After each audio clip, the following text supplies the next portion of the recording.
સૌથી પહેલાં અહીંયા મેં લઈ લીધી છે બહુ જ બધી દ્રાક્ષ. જ્યારે પણ આપણે દ્રાક્ષ લાવતા હોઈએ છીએ ત્યાર પછી આને વોશ કરવા છતાં પણ આ રીતની જે પણ દવા આના ઉપર છાંટવામાં આવે છે એ રહી જતી હોય છે. તો આવું ન થાય તે માટે તમારે પાણીની અંદર થોડુંક મીઠું, અડધી ચમચી જેટલું અને થોડાક સોડા એડ કરવાના છે, ટાટા સોડા. એ એડ કર્યા પછી આ દ્રાક્ષ એડ કરવાની છે અને 15 મિનિટ માટે આ જ રીતે રહેવા દેવાની છે. આમ કરવાથી જે પણ દવા હશે એ દૂર થઈ જશે. હવે એક બીજી ઉપયોગી ટિપ્સ જોઈ લઈએ. આ પણ દ્રાક્ષને લગતી છે. ફ્રીજમાં મૂકવાથી દ્રાક્ષ બહુ જ ઠંડી થઈ જાય ત્યાર પછી આપણે થોડીક મીડિયમ દ્રાક્ષ ખાવી છે.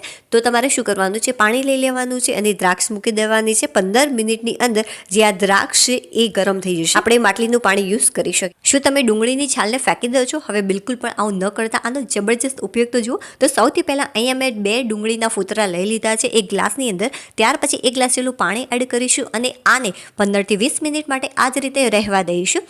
ત્યાર પછી જે આ પોષક તત્વોવાળું પાણી તૈયાર થયું છે એને આપણે જાડીની અંદર એડ કરીશું. આમ કરવાથી છોડ અને વૃક્ષ બહુ જ સરસ થશે. ગેરંટી છે મારી કે 100% લોકોને આ ટિપ્સની નહીં જ ખબર હોય.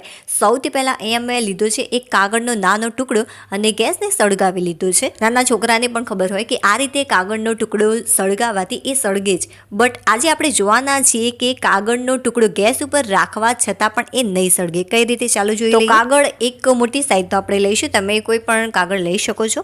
ત્યાર પછી તમારે એની અંદર એક ગ્લાસ મૂકી દેવાનો છે અને ગ્લાસને મૂકી અને આ રીતે રોલ વાળી લેવાનો છે. અને ત્યાર પછી હું આને ગરમ કરું છું ગેસ ઉપર. તમે જોઈ શકો છો કે આ કાગળ પહેલાં સળગતો હતો બટ આ સળગી નથી રહ્યો. બસ ફક્ત કાળું દેખાઈ રહ્યું છે આની ઉપર. પહેલાં આગ સાથે સળગતો હતો એવો નહીં સળગે. આ એક સાયન્સ છે. ગરમ તેલની અંદર શું તમે ક્યારે મીઠું એડ કર્યું છે? નહીં, મીઠાને ક્યારેય તળ્યું નથી ને. એકવાર ચોક્કસથી તળી જોજો, બહુ જ સરસ રિઝલ્ટ મળશે. સૌથી પહેલાં તમારે તેલ લેવાનું છે, થોડુંક મીઠું એડ કરવાનું છે, અડધી ચમચી જેટલું. જો અડધી કડાઈ જેટલું તેલ હોય તો આટલું ઇનફ છે.